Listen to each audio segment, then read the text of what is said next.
En esta oportunidad miraremos el tema número 2 de nuestro estudio del periodo intertestamental.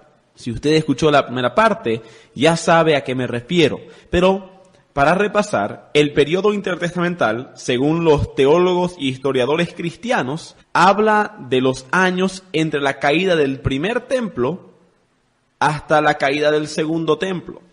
Eso encaja los años de 586, cuando Nabucodonosor destruyó a Jerusalén y al templo.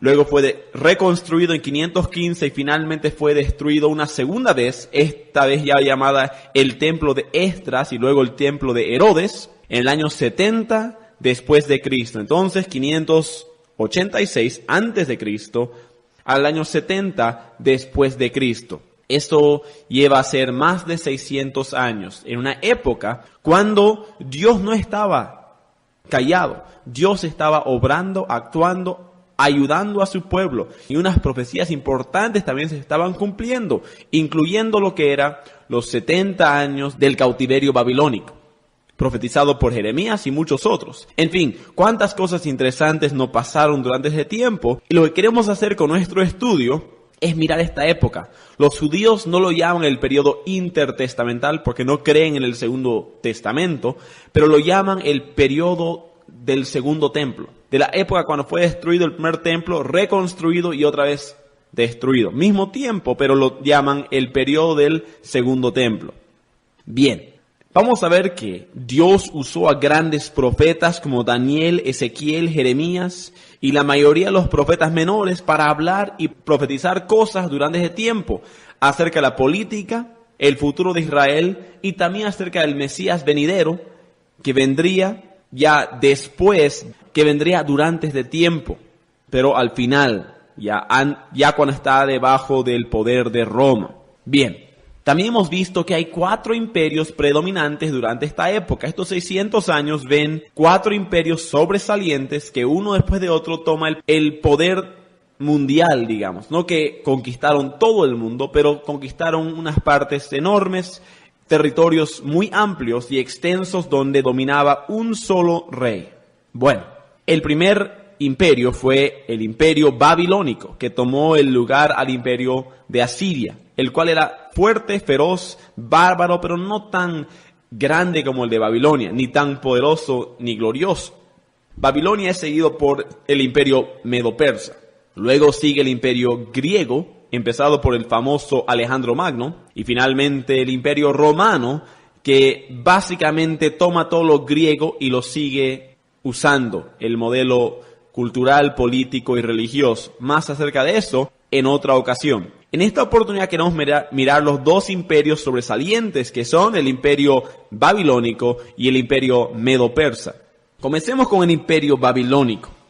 Ya hemos mirado un esqueleto básico de los años más sobresalientes, ¿verdad?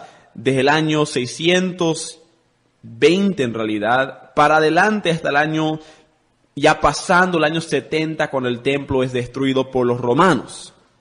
En esta ocasión miraremos el imperio babilónico. El imperio de Babilonia empezó en el año 620 a.C. y duró hasta el año 539 a.C. Los años aquí están bajando, yendo hacia 0. Luego del 0 comienzan a subir. Entonces, este imperio 620 a 539, el imperio de Babilonia. Eso sería unos 81 años que duró el imperio babilónico. No mucho tiempo. Eso tiene que ver con unas cuantas cosas, incluyendo quién era el nieto del famoso Nabucodonosor. Más acerca de eso un poco más adelante. Pero comencemos en el inicio. Nabucodonosor no empezó el imperio babilónico, aunque él sin duda alguna es el gran referente de esto, como Daniel le dijo en Daniel capítulo 2 que él era la cabeza de oro, hablando de su gloria, majestad y cómo sobresalía delante de otros reyes que vendrían después de él. Pero es el padre de Nabucodonosor que llevó a cabo un montón de guerras y su hijo Nabucodonosor también le sirvió como un general. El padre de Nabucodonosor, en el año 612, el primer año sobresaliente, es cuando él toma la ciudad capital de Asiria, llamada Nínive. Ahora, todavía en este tiempo había una pelea para quién era el número uno. Los historiadores dicen que Babilonia empezó en el año 620, antes de esta batalla, pero en realidad había todavía un poco de pelea. Asiria no se dio por vencido y todavía había un poco de duda de quién era el país sobresaliente a nivel internacional. Pero cuando Nínive fue atacada por Babilonia y perdió la ciudad capital de Asiria, entonces Asiria tuvo que irse para atrás y buscar refuerzo en otros lugares. En el año 612, entonces, el padre Nabucodonosor toma la ciudad. A su lado está otro imperio llamado el imperio de Persia o el imperio persa. Esto es muy interesante, que estos dos se junten para hacer guerra. Más tarde, ellos harían guerra en contra de sí mismos, pero eso sería ya en los días de Darío el Medo, unos 70 años más tarde. Entonces Babilonia y Persia se juntan, toman la capital de Asiria, lo derrotan. 3 años más tarde, en el año 609, otra vez antes de Cristo, Egipto se une a Siria esta vez. Asiria dice, a ver quién me puede ayudar. Y entonces pide ayuda a Siria, lo que se sitiaría hoy día, si usted fuera a buscar en un mapa, vería los países de Siria y la parte este de Turquía. Ahí es donde encajaría actualmente el imperio antiguo de Asiria. Y pidió ayuda a Egipto. Y Egipto sigue siendo el mismo lugar, aunque era más amplio. Egipto entonces trajo un gran ejército con su faraón. Y para llegar a Siria tenían que pasar por el país de Israel. Es entonces que nos dice Segunda de Reyes 23, 28 al 30, que Josías, el gran rey que amaba a Dios, le encuentra en batalla.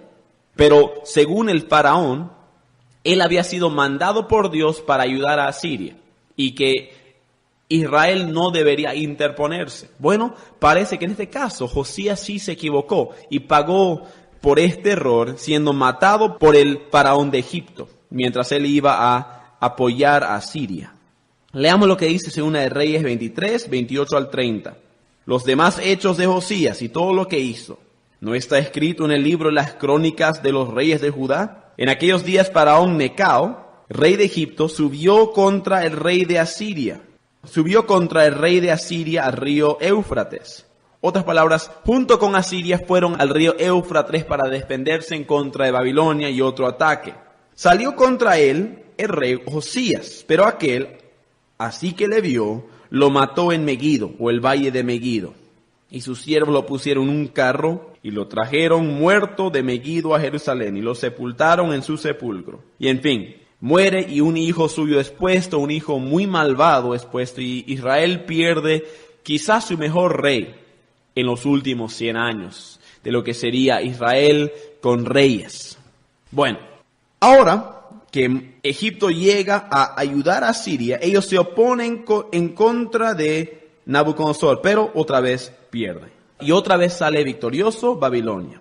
Unos años más tarde, pero, Asiria no se ha dado por vencido y Nabucodonosor ahora, siendo el general máximo de su padre, quiere aniquilar totalmente a Asiria y hacer pagar a los enemigos que le apoyaron a el país de Asiria. Nabucodonosor entonces en el año 605, un año importante, en el mes de mayo, él sale y destruye a Asiria totalmente. Y a la tercera batalla, y como se dice, la tercera la vencida, Asiria no pudo más y entonces ya no se recuerda a Asiria como un poder mundial porque Nabucodonosor totalmente lo destruye. En estos meses, el padre de Nabucodonosor muere y entonces él tiene que volver a la ciudad capital de Babilonia, ponerse el trono como rey, pero él todavía tiene trabajo pendiente e inmediatamente sale con el ejército. Ahora él se va hacia Egipto y también hacia Israel. Toma Egipto y en septiembre ya está en Jerusalén y desea tomar cautivos de ahí. Esto se conoce como el primer exilio de Judá. En este grupo Daniel es tomado, Daniel y sus 3 amigos. Nabucodonosor tenía un concepto político muy interesante. Él quería tomar los mejores jóvenes de todo el mundo para que ellos vengan a su territorio, que ellos vengan a su trono, coman su comida, tengan la mejor educación y muchas cosas así, como usted puede ver en Daniel 1, 1 al 7. Les trataban verdaderamente bien para que ellos se sientan cómodos en la cultura de Babilonia, aprendan su cultura, aprendan su lenguaje, aprendan su religión y tengan un cierto amor por este país. La idea era estratégica, que cuando estos jóvenes sean llamados para ser los siguientes líderes, reyes, senadores de sus países, ellos vuelvan y sirvan bien al país de donde era su origen, pero también tengan un cierto amor para Babilonia, para no ir en contra de, como si fuera la madre tierra, ¿no? Ir en contra de donde ellos habían sido educados. Entonces ellos ya tienen un cierto amor por el país donde aprendieron mucho. Y por si acaso, Nabucodonosor solamente tomó los jóvenes más apuestos, de familias ricas y de la nobleza, y jóvenes listos para aprender, como eran inteligentes. Y por último, jóvenes, muchachos en realidad. Cuando Daniel llegó a Babilonia, es posible que él tenía entre 13 y posiblemente hasta 18 o 20 años, al igual que sus otros 3 amigos.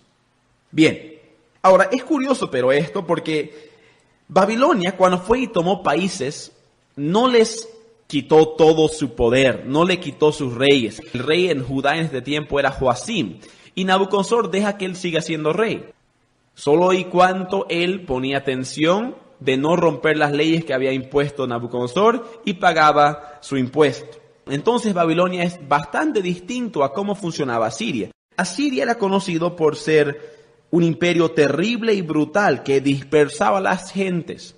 Pero Babilonia no. Eran muy fuertes, pero usaban bastante táctica, estrategia para poder dominar a los países. Babilonia, contraste, deportaba, pero consolidaba en grupos a estas personas. El primer exilio incluía a los jóvenes de todo el mundo, incluyendo de Judá. Pero va a haber 2 exilios más o deportaciones del cual hablaremos en un ratito. El siguiente es en el año 597. En el año 597, unos 8 años más tarde, Joacim es todavía rey de Israel, mejor dicho, rey de Judá. Y este rey se rebela en contra de Nabucodonosor. Y Nabucodonosor se ve forzado para volver a Israel y decir, basta de esto. Entonces viene Nabucodonosor y toma un segundo grupo de cautivos, el segundo exilio se lo podría llamar. La Biblia explica que unos 10,000 judíos son tomados, entre ellos el conocido profeta Ezequiel. Uno puede ver esto en Ezequiel capítulo 1, 1 al 3, y él fue deportado hasta Babilonia. Segundo exilio. Ahora el tercer exilio, un año ahora muy clave. En el año 588 hasta el año 586, durante 3 años, vemos que otra vez se ha rebelado Jerusalén en contra de Babilonia. Y ya no le gusta esto a Nabucodonosor. Él dice, voy a ir y lidiar con esto una vez por todas. Los judíos han sido conocidos en toda su historia por ser un pueblo fuerte, bastante terco y sin duda rebelde, para bien y para mal en muchas ocasiones. Y ellos hicieron una revuelta en contra de Babilonia. Nabucodonosor otra vez manda a su ejército y estos llegan a Jerusalén. Jerusalén cae a Babilonia. La ciudad es destruida, las paredes hecho nada, casas quemadas y más importante de todo, el templo es destruido. Este templo bello, asombroso, sobresaliente que había construido Salomón. Entonces el templo es destruido. El año es 586. Tardó 3 años para que el ejército de Nabucodonosor pueda tomar la ciudad, que se defendieron bien, pero al final no pudieron. Y destruyeron el templo en el año 586. Esto es oficialmente el inicio del cautiverio babilónico, profetizado por Jeremías en Jeremías 25, 11 al 12. El cautiverio babilónico de 70 años. Ahora va a llegar el final del imperio babilónico, porque Nabucodonosor muere, y obviamente puede leer usted más en el libro de Daniel de lo que ocurrió durante su reino, y como él mismo se convirtió en una bestia que comía pasto, ¿verdad? Como dice en el libro de Daniel. Pero también Daniel habla de un siguiente imperio que sigue el imperio de Babilonia. Este imperio siendo el imperio medo-persa. En el año 539 ya no está Nabucodonosor. Su hijo ha tomado el trono, pero él se había ido a guerra durante ese tiempo, parece el imperio de Egipto. Y él escuchó que ejércitos de Medo-Persia querían atacar y tomar la ciudad de Babilonia. la capital de Babilonia. Y entonces él se vuelve, pero cuando retorna, tratando de defender la ciudad, él muere. Entonces hay otro rey. Ahora, este se llama rey. En la Biblia, hablando de Daniel, en el capítulo 5, se ve a Belsasar. Sería ya el nieto de Nabucodonosor, según muchos comentaristas y historiadores. Belsasar era el segundo rey. Por eso cuando Daniel leyó lo que la mano escribió, el cual decía Mene, Mene, Tekel, Uparsin, él lo deletreó, lo explicó, que había llegado el final del imperio de Babilonia por sus pecados y no reconocer a Dios como su soberano líder.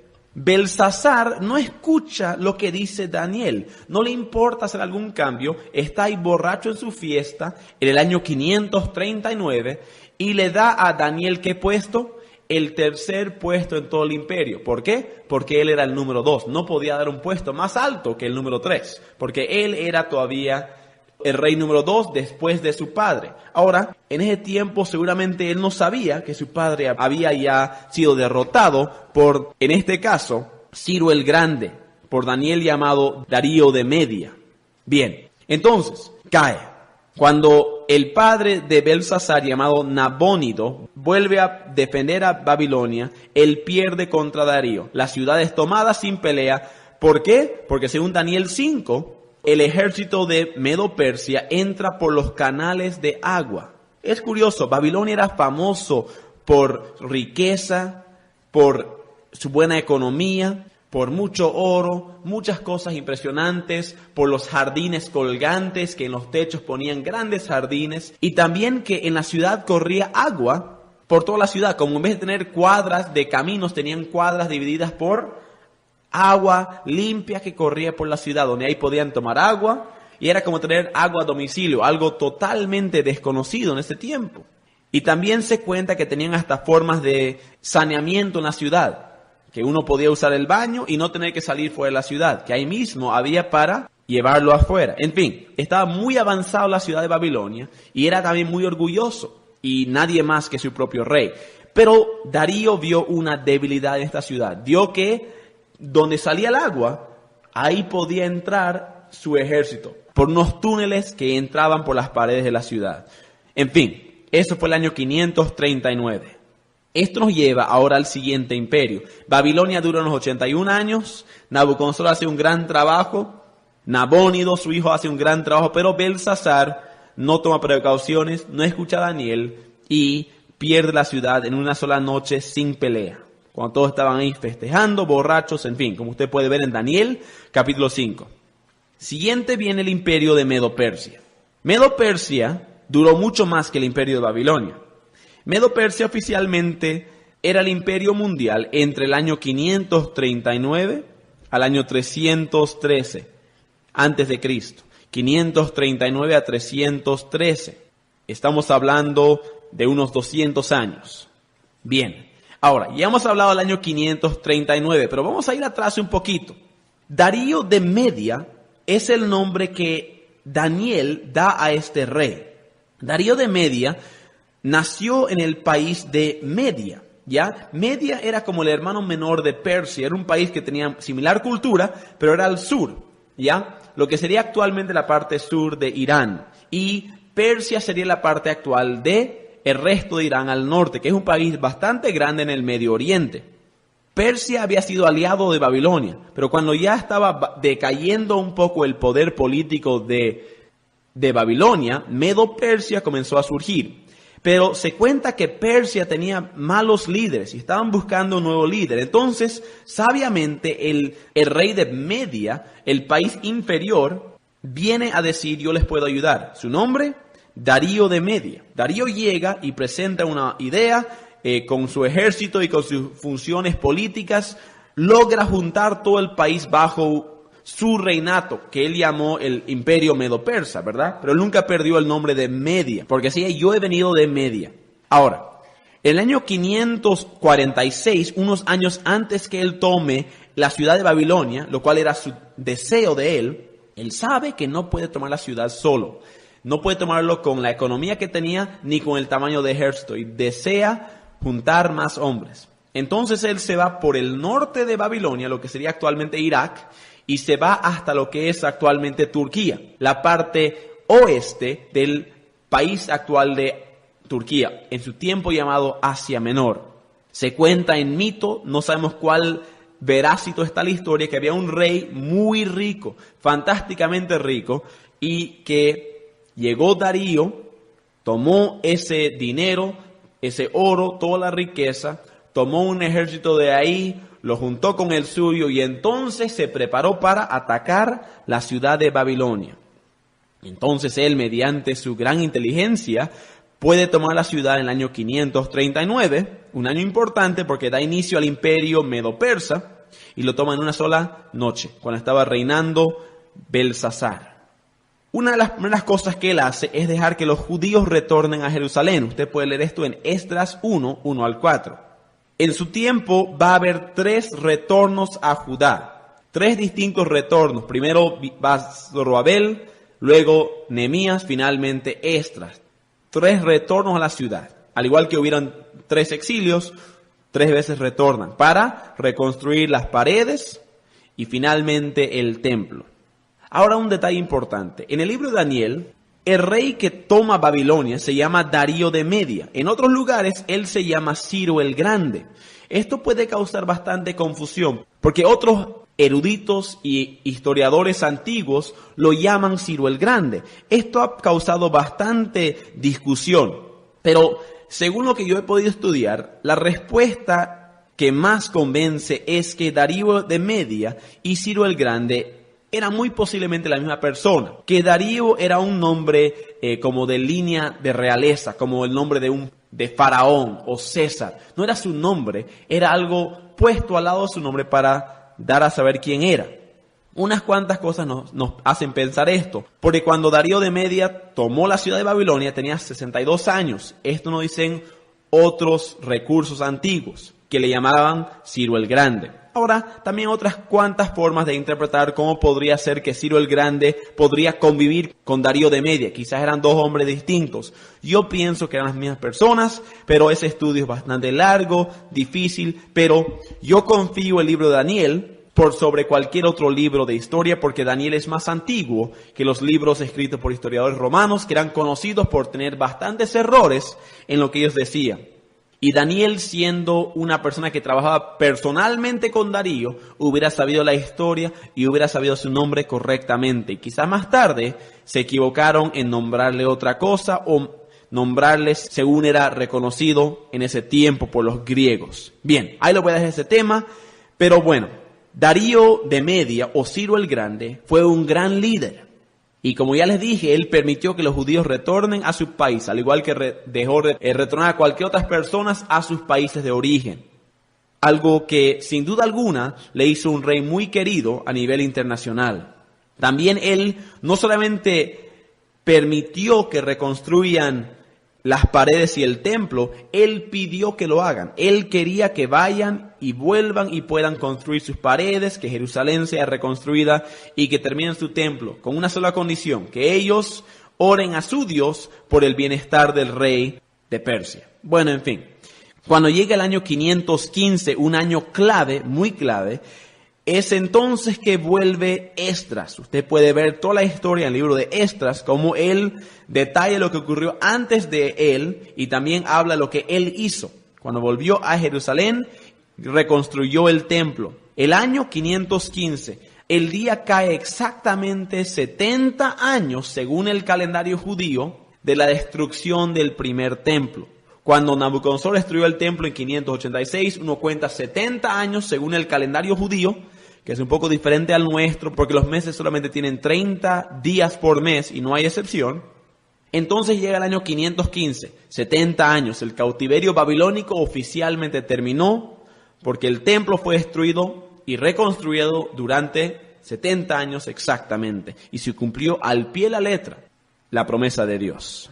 En fin, esto termina el cautiverio babilónico, 515, por mano de Esdras.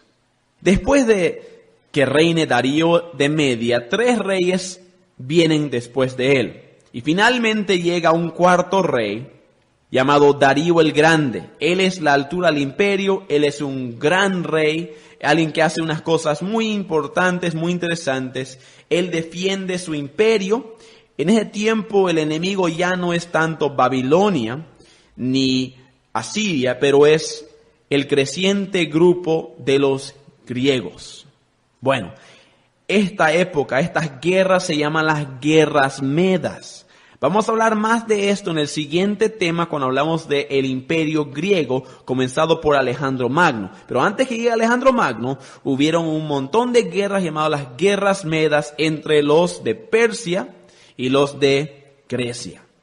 Y Darío el Grande es el que tuvo mucho éxito hasta que vino su hijo y no tuvo mucho éxito. El rey Darío entonces sería el quinto rey después de Darío de Media o Ciro el Grande. Y luego él le seguiría Jerjes, escrito con J o con X. Jerjes es famoso por ser el esposo de la reina Esther. Usted puede ver la historia en el libro de Esther, cómo Esther siguió a Dios, honró a Dios, protegió a su gente durante ese tiempo, siendo casada con un hombre extremadamente orgulloso, extremadamente ambicioso por querer tomar toda Grecia. Pero él no puede con su deseo. Y vamos a ver en el siguiente estudio cómo comienza a decaer el imperio medo-persa y cómo comienza después a surgir el imperio de Grecia. Pero el imperio medo-persa duró unos 200 años, tuvo unos grandes líderes, unos grandes pensadores y también muchas personas que reconocieron al Dios altísimo de los judíos como el único Dios, incluyendo Darío de Media, porque él fue influenciado por Daniel, vio que Daniel fue tirado al pozo de leones y sobrevivió, y él dijo, todo el mundo debe honrar al Dios de Daniel. En fin, muy interesante lo que vamos a ver más adelante, pero ya hemos cruzado unos 200 y casi 300 años, pero ahora nos toca mirar el imperio griego comenzado por Alejandro Magno.